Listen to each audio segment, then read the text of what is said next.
Assalamualaikum warahmatullahi wabarakatuh.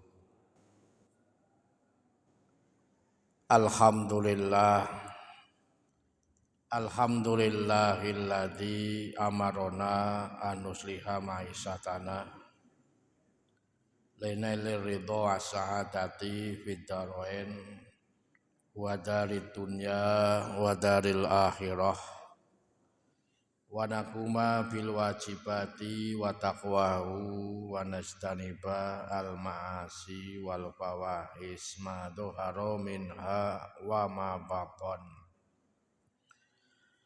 Asyhadu an la ilaha illallah wahdahu la syarikalah wa la sabihalah wa la mathilalah wa la niddalah. Wa asyhadu anna Muhammadan abduhu wa rasuluh la nabiyya wa la rasula ba'dah lora'nahu wajhan qamariya wa habiban asariya salatan wa salaman ala nabiyyina wa rasulina wa huwa Muhammadin sallallahu alaihi wasallam wa ala alihi wa sahbihi ajma'in wa tabi'in wa tabi'i tabi'in wa man tabi'ahum bi ihsani ila yaumiddin amma ba'd.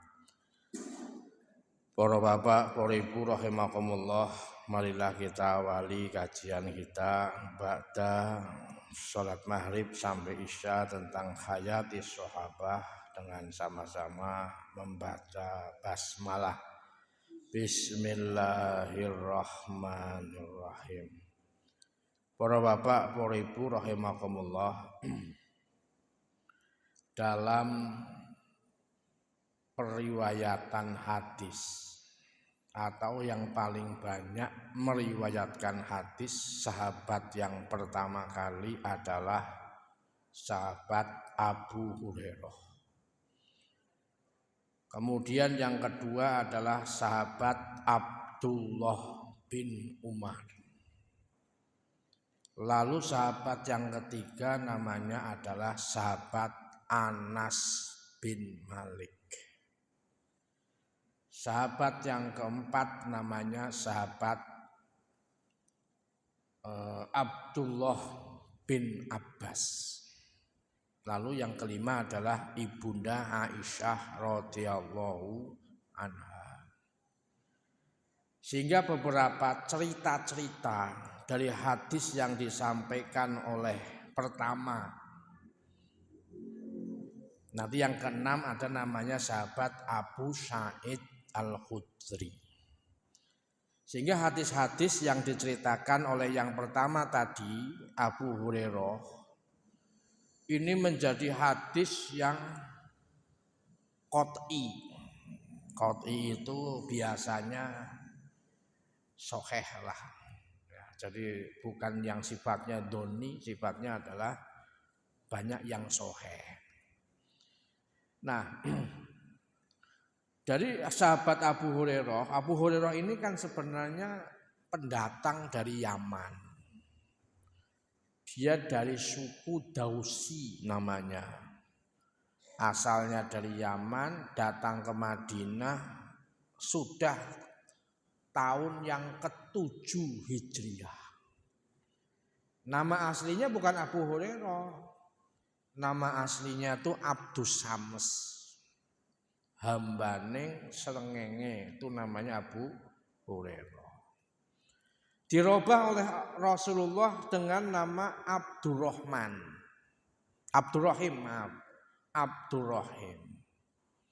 Lalu dia lebih dekat dengan kunyahnya. Kunyah itu parabanya. Karena dia suka ngingu kucing, hirrotun, sehingga menjadi Abu Hurairah. Tentunya kucingnya ini ya dalam kategori yang enggak kena najis gitu ya. Kalau kena najis kan kadang kalau kucing itu kan mambu pesingnya kan alaihim gambreng itu Masya Allah ya. Udah kalau udah kena celana kita itu dicuci orang membunuh orang hilang-hilang Pak. Ini kalau bau pipis kucing itu.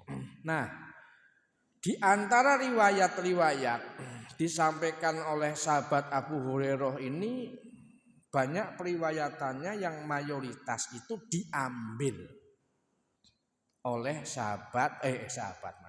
oleh para perawi hadis seperti yang pertama dari Imam Bukhari.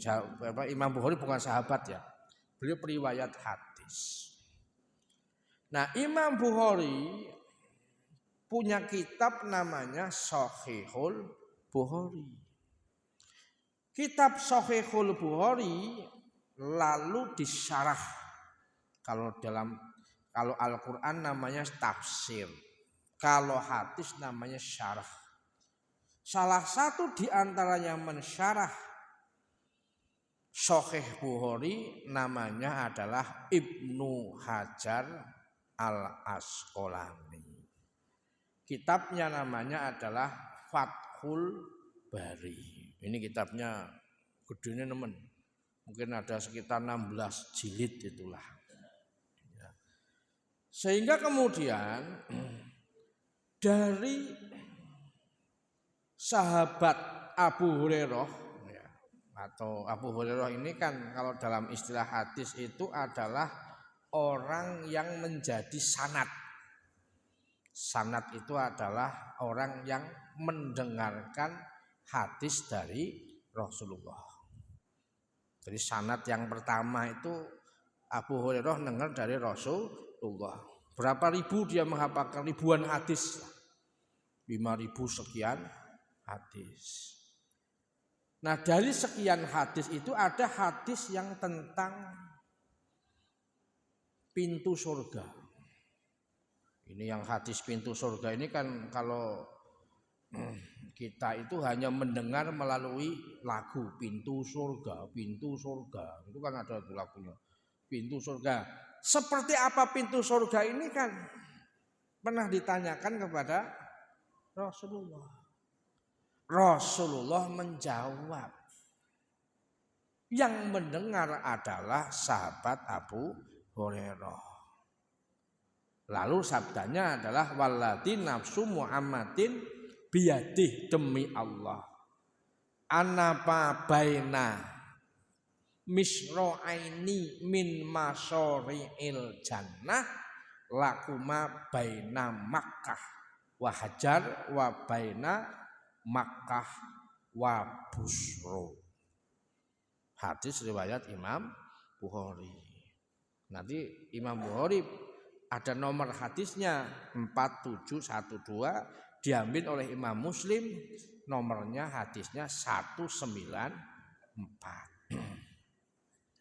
Nah, kitabnya Sahih Muslim namanya Sahih Muslim. Nanti juga ada yang menjelaskan kitab itu. Namanya Imam An-Nawawi.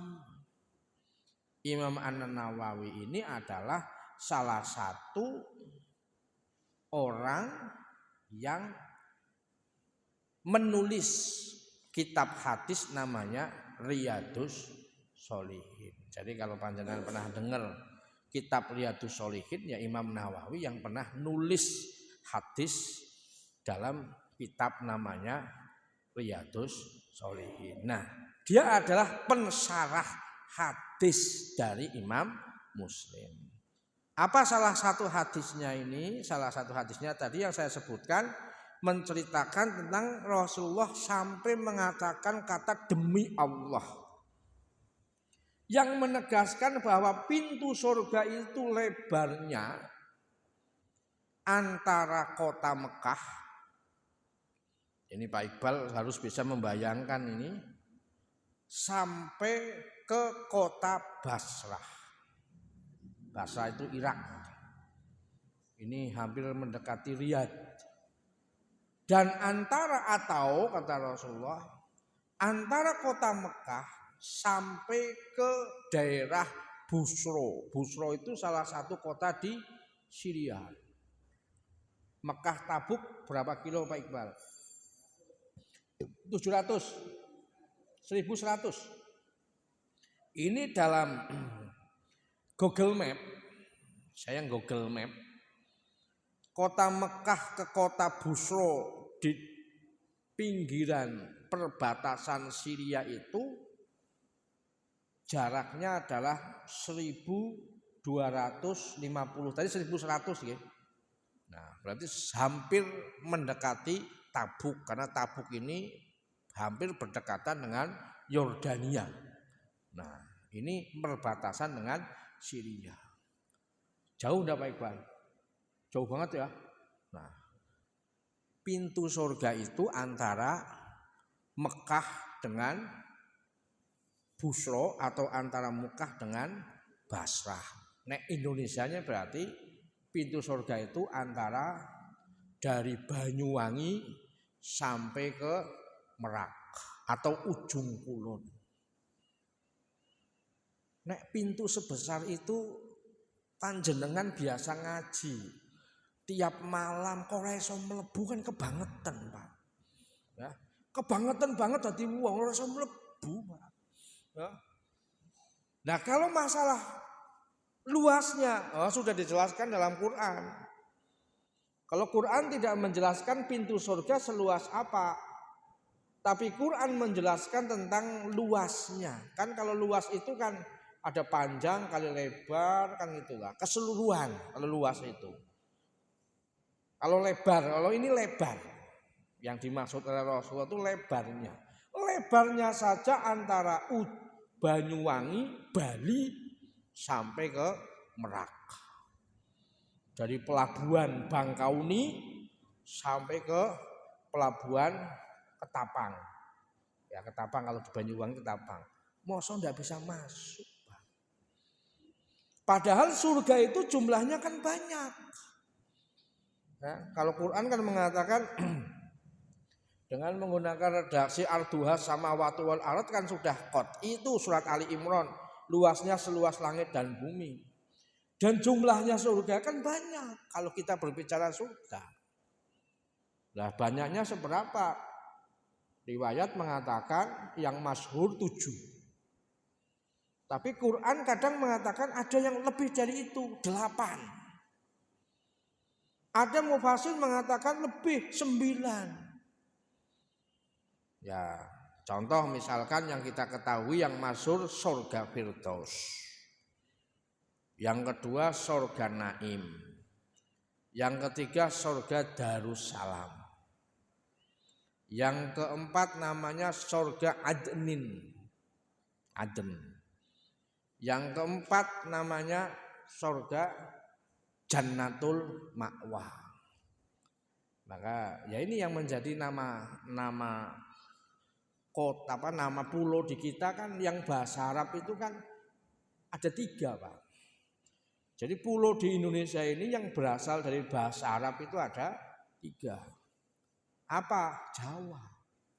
Jawa itu dari kata Jannatul Ma'wa.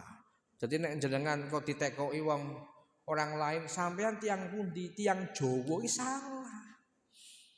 Udu Jawa, Jawa, Pak. Nek Jawa berarti Jannatul Ma'wa. Nah, kan ngono. Karena asli orang Jawa itu hurufnya itu bukan O, A.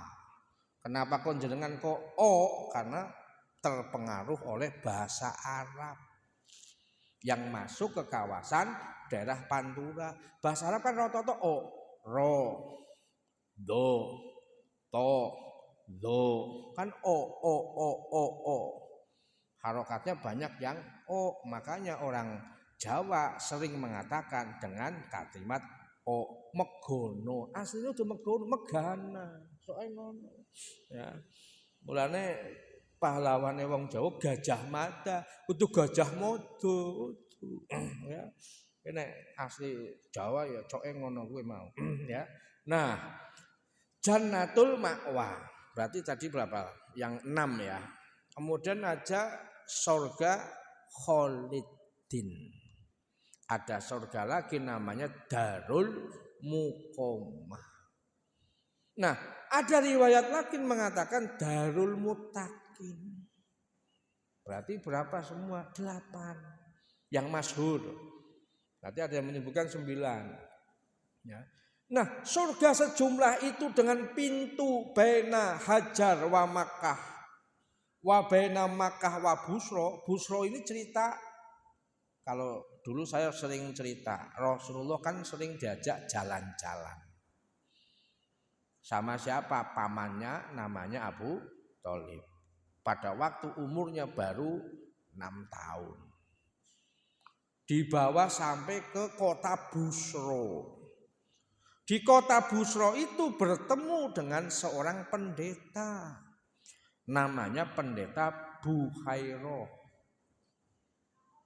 Ya, nah, di sana dipangku. Lalu ternyata di sini ada khotamun nubuwah, cincin kenabian yang hanya bisa dilihat oleh orang suci, yaitu seorang Rabbani. Rabbani itu ya adalah ruhbani atau orang yang dekat dengan Tuhan atau dekat dengan Allah. Pada waktu itu adalah seorang pastor atau pendeta yang ahlul kitab. Ahlul kitab beneran itu begitu. Kalau ahlul kitab itu adalah orang yang paham Taurat, yang paham Injil, dan paham tentang kitab yang akan turun setelah Injil. Diminta pulang. Ini kota Busro.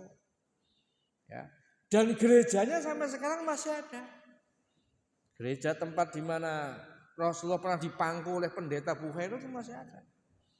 Makanya Rasulullah itu mengibaratkan itu, ya, antara pintu surga itu antara Mekah dengan kota di mana dulu dia dipangku oleh seorang pendeta. Jauh sekali, Pak. Ya, masa sejauh itu kita nggak bisa masuk, ya. Nah, ini hadis ini diriwayatkan oleh Imam Bukhari, Muslim. Dan orang yang pertama kali mendengarkan adalah sahabat Abu Hurairah radhiyallahu anhu. Jadi kalau begini kan hidup itu kayaknya optimis. Optimis untuk apa? Masuk surga lah. Wong luas banget kok, masa kita nggak masuk? Makanya pernah ada cerita seorang ulama itu, dia ada seorang jamaah itu protes seperti panjenengan itulah, tanya sama syekhnya sama ustadznya itu, ya ustadz, Pak Yai, Pak Syekh, kenapa Allah menciptakan maksiat? Coba kalau nggak ada maksiat kita masuk surga semuanya. Buat apa diciptakan maksiat? Kadang kita sering hilap. Kalau di dalam masjid ya koyonya kepengen pokoknya istighfar terus. Apa meneh ngrungokke pengajian. Tapi engko nek wis nang jaba, kadang hilap. Ana barang apik sapa kae ya? Kan ngono, Pak. Apa meneh wong lanang. Arep tua, arep enom padha bae. Buktine nang pati wis mbah-mbah ditangkap polisi. Ya yo, gara-gara apa? Seket wong tua umurnya pirang tahun 25, ya lebih pantes nyong asline, nyong ngasih 40. Nah, ya kono wis 25 wis duwe mantu. Kok iso gelem ngawi bocah cilik umur 18 tahun yang itu adalah mirip cucunya sendiri, bukan anaknya. Ditangkap nang Wonogiri. Wong tua, Pak. Ya, wong tua. Jenengane mandan padha minyong Pak. Azhari jenengane. Lah ini Azuri, aduh aku astagfirullah kok jenengane kok yo hampir padha ki ya. Piye kudune apa jenengane Iqbal bae kok Azhari. Azhari jenengane Pak Iqbal. Ditangkep nang Wonogiri. Makanya jenengan enggak usah merasa nyong wis tuwa alah jenenge sapa. Nah, makanya ada orang tanya begitu sama Syekh. Jawabannya seorang ustadz apa? Lalu maknanya Allah itu Maha Pengampun itu di mana? Kalau Allah tidak menciptakan maksiat, mau menghilangkan Maha Pengampunnya Allah yang jumlahnya ada 3, Ghafurun, Ghafarun, dan Ghafirun. Justru karena ada maksiat itulah maka Allah punya namanya Ghafirun, Ghafarun, dan Ghafurun. Berarti Allah lebih Maha Pengampun daripada Maha Marah dan Maha Murka. Yo kadang kita hilap juga. Makanya hilap itu dengan cara apa? Astaghfirullahaladzim. Nek terkait urusan pribadi. Kalau sudah terkait dengan urusan orang lain, duit balik no. Ojo ngatek KPK sing teko. Terus tekone meng sebelah meneh. Sebelah tetangga kita Masjid Iksan sebelah. Ya. Ini kan ono bangunan anyar, bangunan bodol wis sebelah. Apa-apa sih apal biasa apa-apa sih. Ya. Keraton lho, rumah sakit keraton kan bulan-bulan tekone KPK TKI. Ya. Bar kuwi wonge takoki meneh nang Kapolres Kota. Oh dadi mriyang to, Pak. Ya. Makanya nah ini. Jadi nek urusan begini fulus kembalikan. Kalau kemudian urusan dosa sifatnya pribadi istighfar. Ngesuk-ngesuk ora usah ngulang maning. Kalau seandainya ngulang maning Allah Maha Ghafurun, Maha Ghafarun, Maha Ghafirun. Makanya doa kita kadang sering mengucapkan Rabbana la tu'akhidna innasina. Kadang kelalen baik-baik ya. Au akhpona. Kadang kita tuh hilap. Ya kalau ke lapangan depan Masjid Kauman itu ya Pak Iqbal ya. Kadang kita kan sering makan sana. Itu kan sing teko kan wongnya macam-macam. Ya. Makanya kadang kita tuh hilap juga. La tu'akhidna innasina au akhtana. Ya. Kadang kelalen, kadang salah. Tapi ya Allah jangan engkau berikan kami dosa. Kalau itu kita hilaf. Ya. Makanya itulah perlunya sholat. Nah kemudian yang kedua. Ini sahabat Abu Hurairah ya.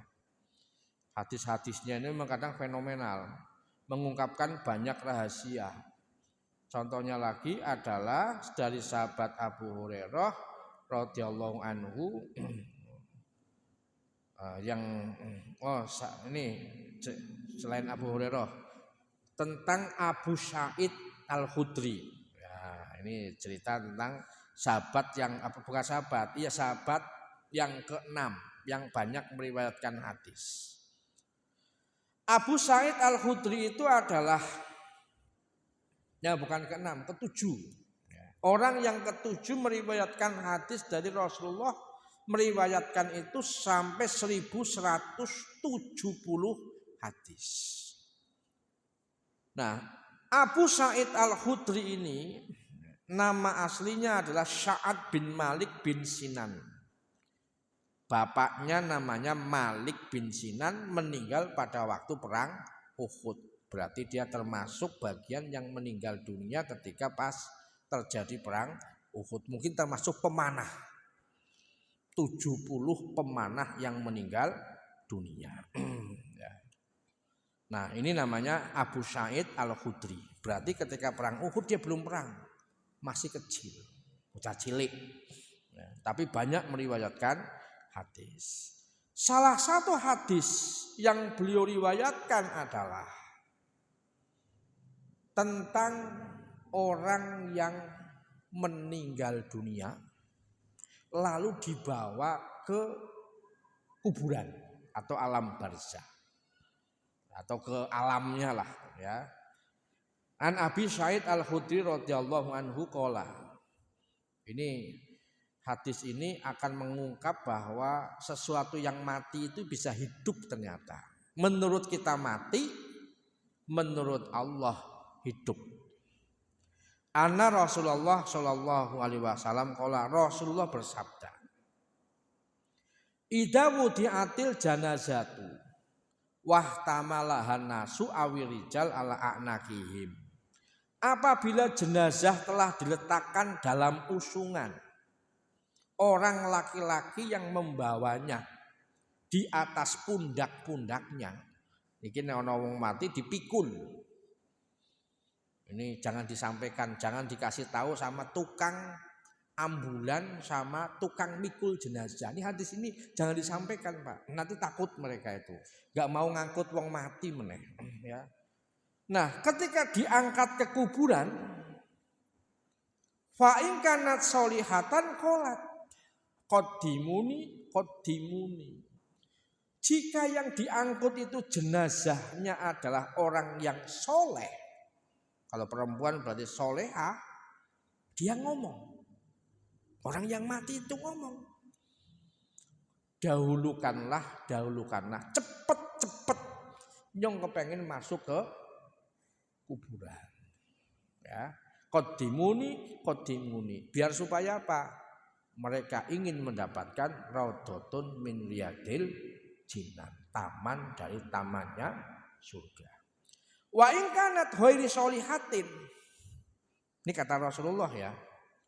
Jika dia adalah jenazah yang tidak soleh atau soleha, qalat, jenazah ini mengatakan ya wailaha aina tadhabuna biha, celakalah wahai tubuhku, kemana saja, kemana engkau membawa tubuhku ini, mau dibawa kemana? Abdi gawa mong sapuro, aduh wedi cilaka aku, mesti aku nang kono digebuk. Ya. Rasulullah melanjutkan hadisnya, yasma'u sautaha kullu syai'in illan insan. Suara jenazah tadi yang ngomong begitu, yang mengatakan ayo cepet mengkuburan, ada yang mengatakan ciloko aku sambil teriak-teriak dengan teriakan yang melengking, suaranya itu didengar oleh semua makhluk illal insan, kecuali manusia. Mulane hadis ini nek krungu nang tukang supir ambulan ora gelem nganter ambulan, Pak. Apa meneh nek krungu ngantik wong mati kuwi kok ngomong, mesti ora bakalan arep nganter wong mati. Supir ambulan ngone PCM Pekalongan Utara dari Masjid Iksan tekan Jakarta, supirnya kan dhewekan, Pak. Lho nek ngomong, seandainya walau samiahu, seandainya orang itu mendengar rintihan dari mayat itu, pasti dia akan mati dengan seketika. Matinya itu sudden death. Jadi mati itu karena apa? Kaget dan takut luar biasa, suaranya menggelegar melebihi petir. La so'ika. Ya. Jadi kita termasuk beruntung. Beruntungnya itu tidak mendengar barang yang gaib, Pak. Makanya ketika kita ada orang meninggal itu kan ya kadang sering kita mengatakan ini mati, enggak mati, hidup. Hanya berpindah alam saja. Ruh itu kan selalu ada terus. Ya, sampai mengiringi orang itu jasadnya aja. Perasaan kita tetap masih ada. Jadi panjenengan itu hidup di dunia ini, ketika meninggalnya pun itu ya sebenarnya merasakan meninggal, dibawa kemana, ruhnya itu dirasakan. Dimasukkan ke jenazah, ditaruh di jenazah, dia merasakan. Tapi oleh Allah tidak sampai diperdengarkan kepada kita.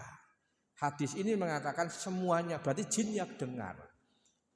Kecuali manusia. Tapi kalau hadis yang terkait dengan alam barzah, semua makhluk ngerti. Kecuali as-saqalain, kecuali jin dan manusia. Jadi kalau sudah sampai alam barzah, jin sama setan sejenisnya itu dedemit dan lain sebagainya tidak bakalan mendengar namanya jeritan orang-orang yang berada di alam kubur. Karena mereka juga akan dihisab juga di alam kubur. Mereka pun mau ditanya juga di alam kubur. Ya. Jadi kalau kemudian orang membayangkan mesake yo wedi nang kuburan nang kono ana jime. Lho ora bakalan kena jim. Oh jime be wedi.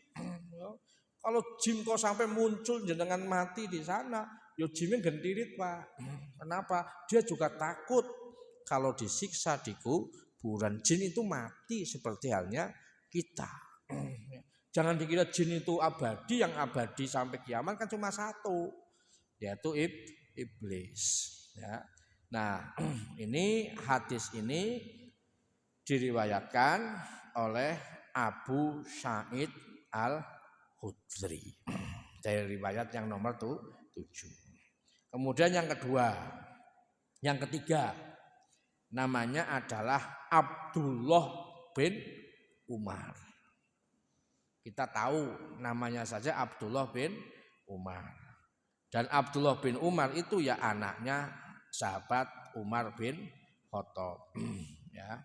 Nah, salah satu hadis yang beliau riwayatkan itu adalah tentang waktu hari kiamat. Panjenengan mungkin belum pernah ada yang mendengar bahwa sebenarnya waktu hari kiamat itu waktunya berapa menit sih? Gak nyampe 5 jam kok. Gak nyampe 5 jam.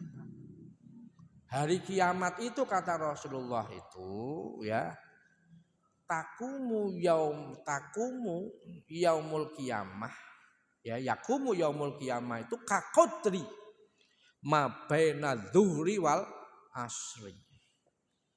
Waktu hari kiamat itu adalah hanya antara waktu zuhur dan asar. Zuhur dan asar ini berapa jam Pak Jamal? 3 jam, 3 jam tok. Kan sebentar. Nunggune itu sing suwi. Nek kiamate sebentar, lus 3 jam rampung. Siapa yang bilang? Siapa yang ngomong? Rasulullah Shallallahu Alaihi Wasallam. Yakumu ya yaumul qiyamah kaqadri baina dhuhri wal asr. Rawahunya siapa? Muslim.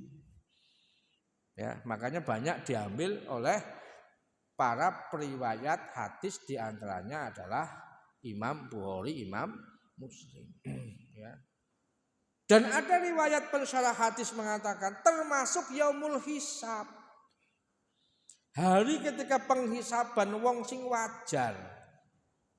Ya kaya kita-kita inilah sing duite ora akeh-akeh, ora patiya sugih lah, ya. Hisabnya ya mungkin sekitar 3 jam tok. Lah sing suwi iki sapa? Lah sing suwi sing sugih-sugih banget. Sing mbuh hasile saka ndi, mbuh haram, mbuh halal itu kan. Lah soke sing kaya kuwi. Ya. Tapi nek kaya panjenengan iki ya ora yakin ngantek berhari-hari sampai bertahun-tahun. Ya paling ya kakau terima baina dhuhri wal asar. Hanya seukuran antara zuhur dan asar. Makanya kan di sini kayak kitanya kok yakin yo, koyone nek urusan ukhrawiyah koyo gampang kae daripada urusan duniawiyah. Aja digawe angel-angel. Wong urusan duniawiyah kadang mumeti kok. Ya ora mumet piye. Mahasiswaku sarjana, gelare SPD. Spesialis pembaca doa. SPD ya. Saya kadang sering melesetkan begitu. Ketika jadi guru itu gajinya 500.000. Guru MI kan 500.000. Wingi kok ngirim ke undangan nikah. Lah saya ngomong ya berkah Mas ya dadi guru iso kawin ngomong gitu. Boten Pak. Lho piye dadi guru saiki wis ora barokah. Lha napa sih? Lho barokah MBG pe lho piye? Gaji kok wis 4 juta nang MBG. Nyong mulane wani kawin. Oh. Lho sampean berarti wingi jadi guru ora wani kawin ora. Lah iki wani nikah sebab aku kerjane jadi apa Mas? Sebagai surveyor. Mengsurvei makanan-makanan yang datang itu loh Pak. Ya. Survei ya mau sarjana kan iso survei yang kayak gitu-gitu. Oh, ya aku ngomong, dulu jenengan mencerdaskan anak bangsa. Sekarang jenengan berarti bukan mencerdaskan anak bangsa lagi, apa Pak? Mengenyangkan anak bangsa. Berarti lebih berkah mengenyangkan anak bangsa daripada mencerdaskan anak bangsa ya. Ya alhamdulillah Pak lah, milih yang paling banyak. Ya wis hidup MBG gitu ya Pak ya. Ya itu kan bisa gue kampanye MBG juga itu. Ya. Ya, faktanya memang demikian. Nah saya tanya, yang kerja di situ sarjana semua apa Mas? Enggak Pak. Banyak yang lulusan SMA Pak. Gajinya sama, sama. Nah, dipikir-pikir sarjana lulusan SMA gaji podo, kan tidak adil. Nah, ini secara kalau dipikir secara duniawiyah. Makanya kadang urusan duniawiyah itu lebih memusingkan daripada urusan ukhrawiyah. Ya. Urusan duniawiyah apa ora mumet ke Pak.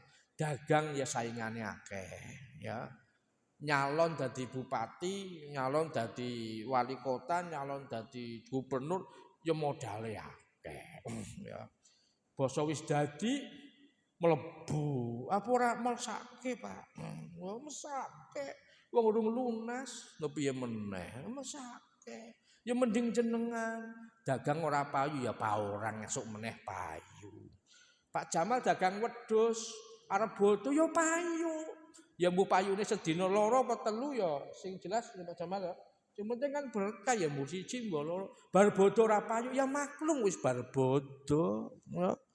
Ya kabeh kan disyukuri. Ya. Makanya tak pikir-pikir iya ya. Saingannya apa akeh? Ya kathah. Makanya duniawiyah itu kadang lebih ribet dibandingkan masalah ukhrawiyah. Lah jenengan ukhrawiyah hanya modal nongkrong nang masjid, ngerongokke wong pengajian. Rasulullah sudah bersabda, wa inna majalisal ilmi raudhatun min riyadil jinan. Orang yang berada dalam majelis ilmu pengetahuan mendapatkan taman dari tamannya surga. Kan sama seperti hanya orang meninggal. Orang meninggal yang husnul khotimah itu apa doanya? Allahumma ij'al madkhalahu raudhatan min riyadil jinan. Ya Allah jadikan kuburannya menjadi taman dari tamannya surga. Ya, orang ngaji juga bisa jadikan gampang. Setelah pengajian dapat snack, dapat gorengan, apa ora seneng Pak? Luwih akeh, nggawa tas kresek, nggawa bali, apa enggak berkah? Ya, wis pahala entuk, panganan entuk, ya. Ya, kan urusan ukhrawiyah itu kan urusan yang sahlah, urusan yang mudah. Makanya ojo mumet-mumet nek urusan dunia wiyah dibuat slow. Ya, dibuat santai, ya. Karena semuanya itu sudah dibocorkan, ya. Pintu surga sudah dikasih tahu. Ya. Lalu ke yang kedua, orang yang meninggal dunia bisa ngomong sudah dikasih tahu.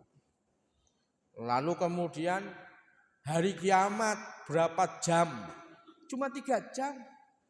Antara zuhur dan asar sudah dikasih tahu. Umur kita berapa? Kata Rasulullah. Ya antara 60 sampai 70 sudah dikasih tahu. Masalah kurang dari itu takdir. Lebih dari itu juga takdir. Tapi nek wis 70 ya sudah siap kan sudah dikasih tahu. Pertanyaan kubur seperti apa? Sudah dikasih tahu. Ya. Pertanyaan di sini ada hadisnya ada 3. Ya, dan ini diriwayatkan salah satunya adalah oleh Sa'id Al-Khudri. Tadi yang saya ceritakan itu yaitu ada yang diriwayatkan oleh yang pertama sahabat Abu Hurairah. Pertanyaannya cuma 1. Apa? Man Muhammad. Siapa itu Muhammad?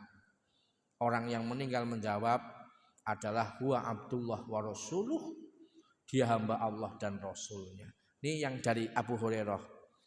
Lalu orang ini dikatakan oleh malaikat mungkar nakir, "Dah kamu tidur aja. seperti tidurnya seorang pengantin yang tidak bisa bangun sampai ada yang membangunkan. Sudah mendapatkan rodoh min riyadil jinan. Yang rasanya orang yang meninggal itu ketika dibangunkan lagi mendapat nikmat kudul itu labistu yauman au ba'do yaum. Merasa tidurnya itu hanya sekitar maksimal 12 jam atau 8 jam. Labistu yauman. Saya tidur itu hanya sehari. Sehari kan 12. Ya, kalau 24 jam ya berarti 24 jam. Au ba'da yaum. Atau hanya beberapa jam. Ya.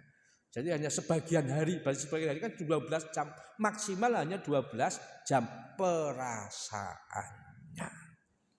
Hadis yang kedua, ini lengkap pertanyaannya. Man robuka ada, man nabiyuka ada, makdinuka ada, makiblatuka ada, makitabuka lengkap, ono 5.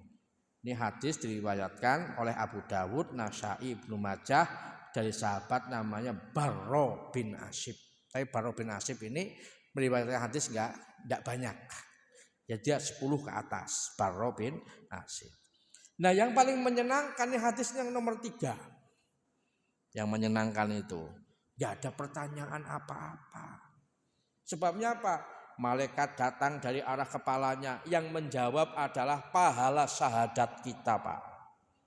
Terus jawab udah, pahalanya yang jawab. Dalam konteks kita sekarang, pahala kan benda mati.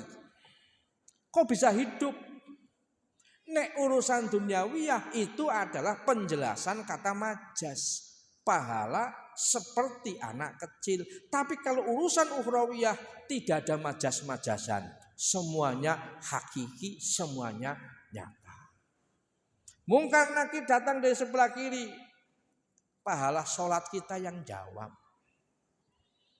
Kita menang. Lalu kemudian dari sebelah kiri, karena enggak sing jawab pahala sih, dari sebelah kiri pahala zakat yang jawab. Pahala puasa yang jawab. Dari arah kaki pahala baca Quran yang jawab. Pahala umroh yang jawab, pahala kaji yang menjawab, pahala infak sodako yang jawab. Ora sida teko lunga dapat rodotun min riyadil jinan. Ya aku sing paling seneng iki hadis sing nomor 3 iki Pak Jamal. Ya. Pak Abbas sing nomor 3 iki ora usah tekoki apa-apa, ora usah wedi deg-degan. Wong itu makhluke Gusti Allah. Luwih wedi ditekoki KPK, Pak. Ya, ditekoki Irjen. Ya. Aku duwe kanca ditekoki nang hakim kuwi ya, nang Tipikor Semarang nguyuh panang pengadilan. Tur, ya, kuwi apa, Mbak? Pipis. Lho kenapa pipis? Wedi. Wedi ditekoki nang hakim. Sebabnya hakim itu netekku, "Kenapa Anda kok menyerahkan gitu?" Lah saya kan enggak tahu itu kan pimpinan. "Kenapa kamu enggak tahu bahwa itu dulu?" Lah saya kan ngelitik Pak, ngate pipis, Pak.